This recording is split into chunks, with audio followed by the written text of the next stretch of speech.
मित्रों, हर व्यक्ति अपने जीवन में किसी न किसी से प्रभावित जरूर रहता है और जब वो उससे प्रभावित होता है तो या तो उसे अपना गुरु बना लेता है या फिर उनके मार्ग का अनुसरण करने लगता है। ऐसे ही हमारे जीवन में दो लोगों का आगमन हुआ। 1981 में हमने परम पूज्य गुरुदेव आचार्य पंडित श्री राम शर्मा से गुरु दीक्षा ली और फिर उसके पश्चात में चूँकि ब्राह्मण कुल में पैदा हुए थे और हमारे पिताजी गायत्री के पहले से ही साधक थे, पूज्य गुरुदेव से दीक्षित थे, उन्होंने उनसे दीक्षा ली हुई थी, तो गायत्री की साधना हम बचपन से ही करते थे। और उसके पश्चात जब पूज्य गुरुदेव से दीक्षा ली तो दीक्षा लेने के बाद में 1981 के पश्चात में हमारे जीवन में कई परिवर्तन आए जो आप लोगों के समक्ष हमने कई बार बताए हैं।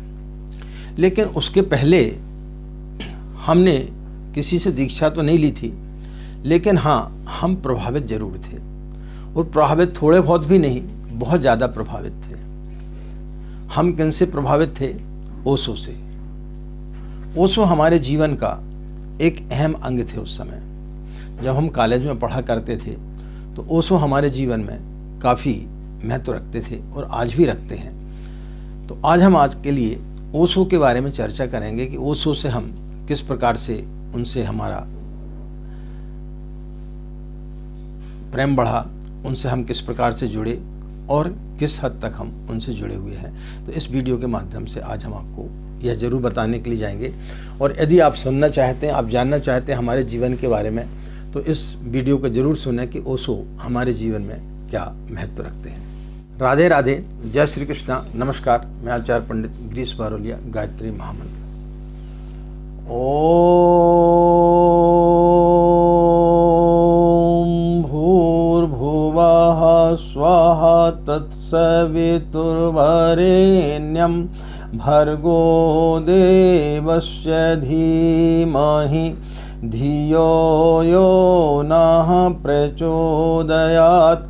अखण्डमण्डलाकारं व्याप्तं येन चराचरं तत्पदं दर्शितं येन तस्मै श्री गुरवे नमः, तस्मै श्री गुरवे नमः। मित्रों, आज हम ओशो के बारे में बात करेंगे। ओशो जिन्हें कई लोग कई तरीके से जानते, कोई उन्हें भगवान के रूप में मानते हैं, कई लोग उन्हें एक तर्कशास्त्री के रूप में मानते हैं, कई लोग उन्हें धर्म का बहुत बड़ा दुश्मन मानते हैं, बहुत सारे लोग उनकी किताबें चोरी छुपे पढ़ते हैं, लेकिन ये प्रकट नहीं करते कि हम ओशो को मानते हैं। ओशो के अनुयायी देश विदेश से लेकर के हमारे देश में बहुत सारे लोग हैं, उनको बहुत लोग मानते हैं। हमारे मानने का सबसे पहला बड़ा कारण ये है कि जिस शहर में हम रहते हैं, हमारे गांव के पास गाडरवारा, जहाँ पर कि हमने शिक्षा दीक्षा ली, वो चूँकि वहीं के रहने वाले थे। तो जो व्यक्ति वहाँ का रहने वाला हो और उसकी इतनी चर्चाएं हों तो फिर उस व्यक्ति को सुनना वाजिब हो जाता है। तो जब हम जबलपुर में साइंस कॉलेज में पढ़ते थे तब उनका एक बार एक प्रवचन इंजीनियरिंग कॉलेज में हुआ था, तो वह हम सुनने के लिए चले गए। तो जब हमने सुना तो हम उनसे क्यों प्रभावित हुए, पहला मौका था जब हम उनसे प्रभावित हुए। जितने भी लोग उस समय अपना अपना वक्तव्य दे रहे थे, माइक जो है वो ऊंचा था, सब लोग खड़े होकर के बात कर रहे थे। जब ओशो की बारी आई, उस समय लोग उन्हें ओशो के नाम से नहीं, आचार्य रजनीश के नाम से जानते थे। तब उन्होंने माइक के पास आकर के बोला कि माइक को नीचा करो। तो लोगों ने बोला क्यों? बोले भाषण खड़े होकर के दिया जाता है, प्रवचन बैठ कर के दिया जाता है। मैं यहाँ पर भाषण देने के लिए नहीं, प्रवचन करने के लिए आया हूँ। ये सूत्र मेरे दिमाग में बहुत गहरा बैठ गया कि छोटी सी बात है, लेकिन कितनी बड़ी बात उन्होंने इन छोटे से शब्दों में बोल दिया। उसके पश्चात में मैंने उनकी कुछ पुस्तकों का अध्ययन किया, तो उनका एक तर्क मेरे अंतरंग में इतना ज़्यादा छू गया जिसकी कोई कल्पना नहीं की। मैं उनकी एक किताब पढ़ रहा था, उसमें उन्होंने बताया कि विनोबा भावे के यहाँ पर रामायण का पाठ चल रहा था। महात्मा गांधी वहाँ पर पहुँचे तो वहाँ पर एक प्रसंग आता है जहाँ भगवान राम लक्ष्मण से पूछते हैं कि ये गहने पहचानो, ये गहने माता सीता के हैं कि नहीं। तो लक्ष्मण ने बोला कि मैं पैरों के अलावा और किसी गहने को मैं नहीं पहचान सकता, क्योंकि मैंने गहने माता सीता जी के अन्य गहनों को मैंने देखा नहीं। तो ये बात कुछ महात्मा गांधी को समझ में नहीं आई, तो उन्होंने विनोबा भावे को पूछा कि भाई उन्होंने पैरों के अलावा अन्य गहनों को क्यों नहीं पहचाना। तो विनोबा भावे ने अन्य जैसे जो कथावाचक रहते हैं उन्होंने जिस तरीके से उत्तर दिया, उन्होंने भी वही उत्तर दिया कि चूंकि लक्ष्मण ब्रह्मचारी थे इसलिए उन्होंने माता सीता के पैरों के अलावा उनको कुछ भी, उनके अन्य शरीर को नहीं देखा। तब किसी उनके शिष्य ने ओशो से पूछा कि भगवान, क्या यह तर्क, क्या उनका उत्तर सही है? तो उन्होंने बोला बिल्कुल गलत है। यदि विनोबा भावे जैसे ब्रह्मचारी यदि इस बात को कहते हैं तो मेरा मानना है कि फिर विनोबा भावे ब्रह्मचारी नहीं हो सकते। तो फिर आपके हिसाब से क्या होना चाहिए? तब उन्होंने बताया कि जिन गहनों को भगवान राम स्वयं नहीं पहचान पा रहे वो तो उनकी पत्नी थी, उन्होंने तो उनके पैर के अलावा सब कुछ देखा था। तो जब वो नहीं पहचान पा रहे और वो जो लक्ष्मण से पूछ रहे हैं तो लक्ष्मण बोलते मैं पैरों के अलावा अन्य किसी गहनों को नहीं पहचानता। तो उन्होंने जो तर्क दिया उससे आप सभी लोग सहमत होंगे। उन्होंने ये तर्क दिया कि जो सुंदर होता है उसके गहने नहीं देखे जाते, उसकी सुंदरता को देखा जाता है। सीता जी चूंकि इतनी अद्वितीय सुंदर थी कि लक्ष्मण जी को कभी उनके गहने देखने की आवश्यकता ही नहीं पड़ी। जब आप कहीं पार्टी में जाते हैं या अन्य किसी के घर जाते हैं तो व्यक्ति यदि सुंदर हो तो उसके कपड़े व गहने दिखाई नहीं पड़ते, उसकी सूरत दिखाई पड़ती है, उसकी सुंदरता दिखाई पड़ती है। लेकिन जो कुरूप होता है और वो यदि अच्छे गहने पहने हो, अच्छे कपड़े पहने हो तो उसके कपड़े देखे जाते हैं, क्योंकि वो कपड़ों के कारण सुंदर दिख रहा है। तो सीता जी चूंकि इतनी अद्वितीय सुंदर थी कि गहने देखने की ना तो रामचंद्र जी को जरूरत पड़ी और ना ही लक्ष्मण को जरूरत पड़ी। तो ऐसा नहीं कि ब्रह्मचारी व्यक्ति पैर के अलावा कुछ भी ना देखे, और जो व्यक्ति पैर के अलावा कुछ नहीं देखता इसका मतलब है कि उसके अंदर कुछ ना कुछ खोट तो जरूर है। लेकिन ब्रह्मचारी को क्या लेना देना? जो व्यक्ति ब्रह्मचारी हो जाता है उसका वीर बनना बंद हो जाता है। उस व्यक्ति को स्त्री और पुरुष में कोई भेद नहीं रहता। जैसे कि आप अपने घर में अपनी पुत्री को देख करके, अपनी माँ को देख करके क्या आपके अंदर वासना आती है? लेकिन उसी की यदि कोई सहेली आ जाती तो आपके अंदर वासना आ जाती है। तो ब्रह्मचारी का मतलब होता है कि उसके लिए जो है स्त्री और पुरुष में किसी प्रकार का कोई भेद नहीं रहता।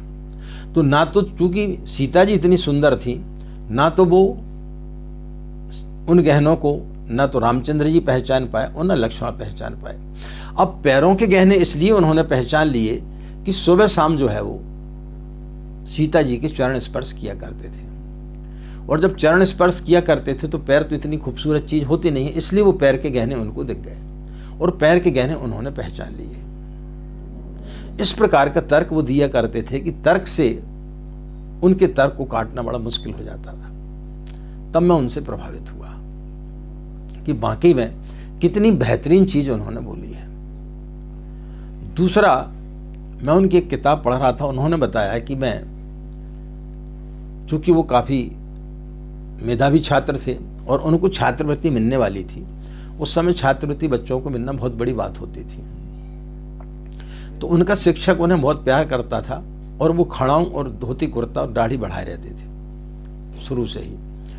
तो उनके शिक्षक ने बोला कि भाई आप अंदर जा रहे हैं, आपसे कोई भी प्रश्न पूछा जाएगा तो आप अनावश्यक रूप से प्रश्नों का उत्तर मत देना, जो बोलें चुपचाप सुनते रहना, क्योंकि आपको जो है इस समय स्कॉलरशिप का सवाल है।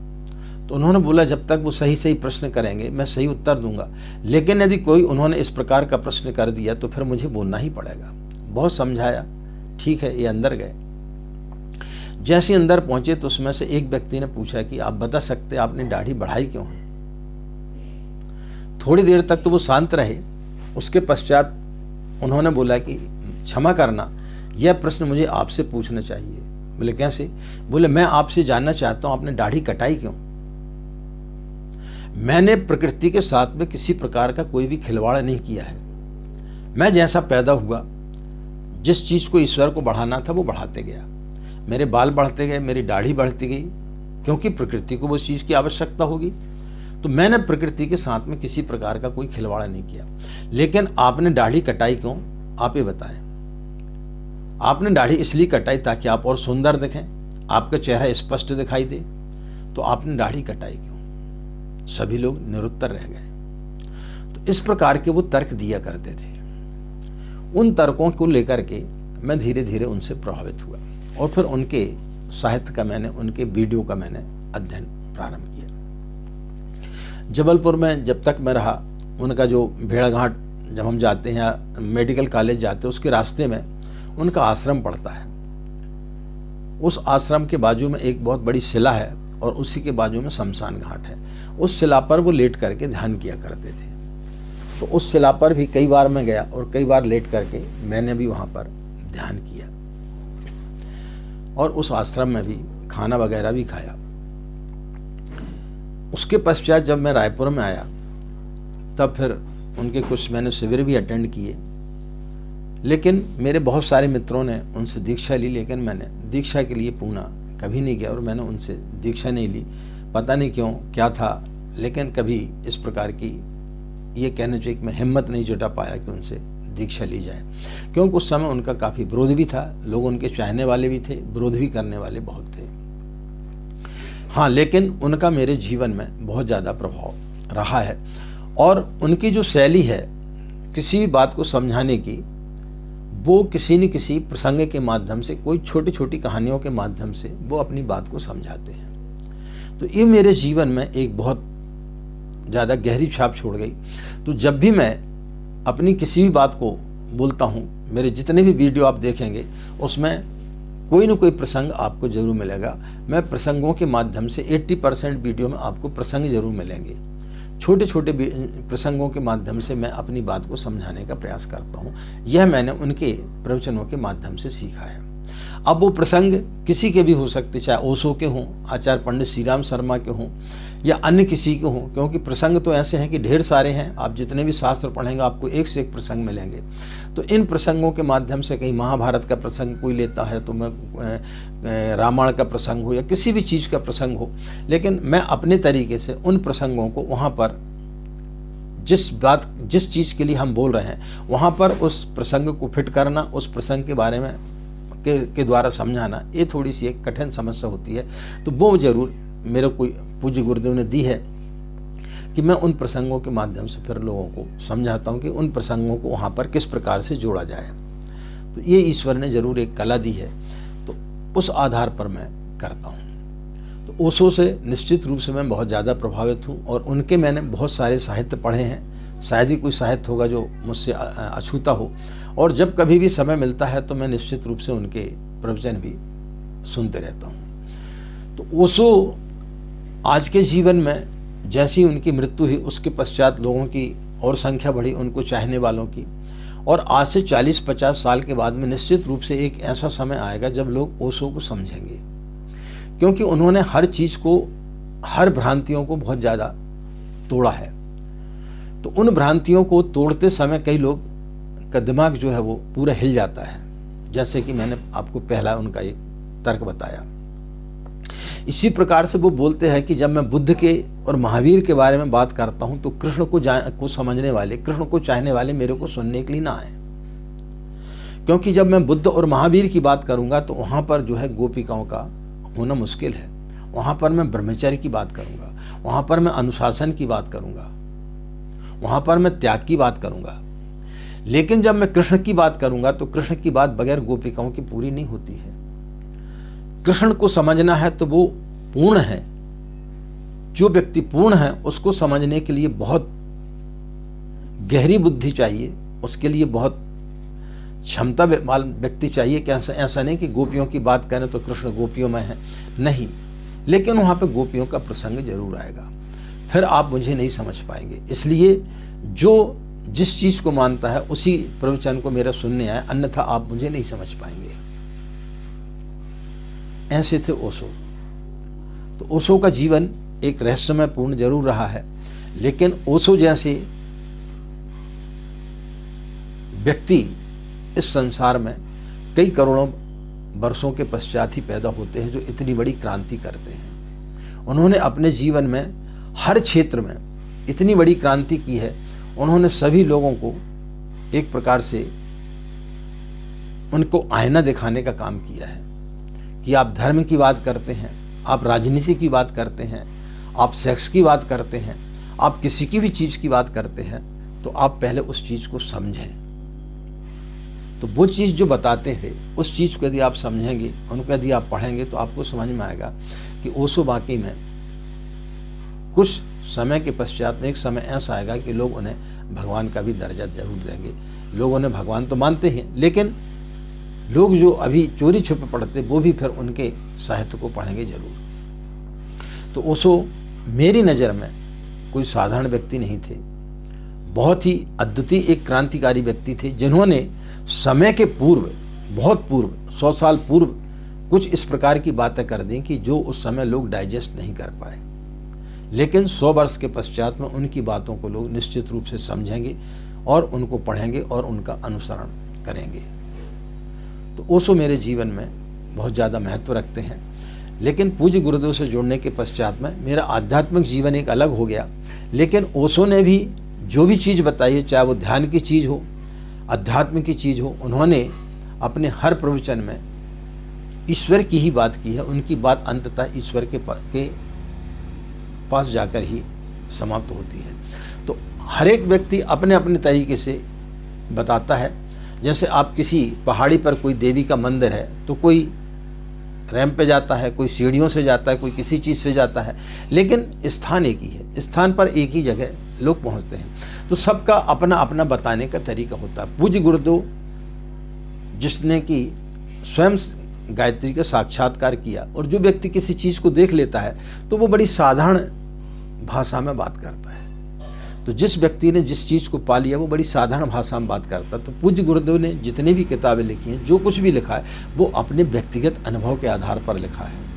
अब ओशो को भगवान के दर्शन हुए नहीं हुए ये मुझे पता नहीं है।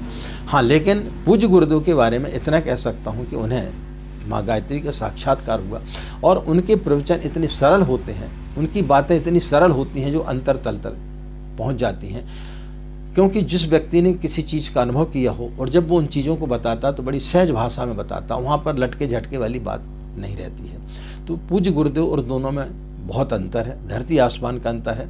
हाँ, लेकिन मैंने दोनों को बैलेंस करके अपने जीवन में दोनों को अपनाने का प्रयास किया है। पूज्य गुरुदेव के बाद में मैं पूर्ण रूप से पूज्य गुरुदेव को समर्पित हुआ। लेकिन चूँकि आप लोग इतने ज़्यादा लोग मेरे से जुड़ चुके हैं, तो मैं नहीं चाहता कि मेरे जीवन के कुछ अछूते पहलू जो हैं वो भी आपके सामने प्रकट ना हो पाए। तो आज मैंने अपने जीवन के कुछ अछूते पहलू जो आप लोगों को नहीं मालूम है उनको बताने का प्रयास किया कि पूज्य गुरुदेव के जुड़ने के पहले मैं किनसे प्रभावित था, और मेरे प्रवचनों में, मेरे वीडियो में किन किन लोगों का प्रभाव रहता है, मैं किन किन लोगों का समावेश करके उसमें चलता हूँ। ओशो और आचार्य पंडित श्रीराम शर्मा दोनों की चीज़ों को मिक्स करके मैं बताने का आप लोगों को प्रयास करता हूँ, क्योंकि बातें दोनों एक ही बोलते हैं लेकिन थोड़ा सा फर्क रहता है। तो आशा मित्रों, आपको यह मैंने जो जानकारी दी आपको अच्छी लगी होगी, और आपको सुनकर कैसा लगा अपने कमेंट्स बॉक्स में ज़रूर लिखें। आपको अच्छा लगा तो बताएं, आपको बुरा लगा तो बताएं, लेकिन बताएं ज़रूर कि आपको हमारा उसके पहले का, जब पूज्य गुरुदेव से जुड़े थे उसके पहले का जो हमने जीवन बताया वो आपको कैसा लगा। ओशो से हम जुड़े हैं, यह जानकारी हमने दी, आपको कैसी लगी। तो अपने कमेंट्स बॉक्स में आप लोग ज़रूर लिखें। मित्रों, यदि आप लोग हमारे चैनल से नए जुड़े हैं और यदि आप लोगों ने अभी तक हमारे चैनल को सब्सक्राइब नहीं किया तो उसे सब्सक्राइब जरूर कर लें और इसी प्रकार अपना स्नेह हमारे चैनल को देते रहें। वीडियो पसंद आने पर ज़्यादा से ज़्यादा लोगों को लाइक और शेयर जरूर करें। आज की बात समाप्त। आपका दिन मंगलमय हो, आप लोग खुश रहें, मस्त रहें। माँ गायत्री की असीम कृपा इसी प्रकार आप लोग पर बनी रहे। हमें आज्ञा दें। नमस्कार।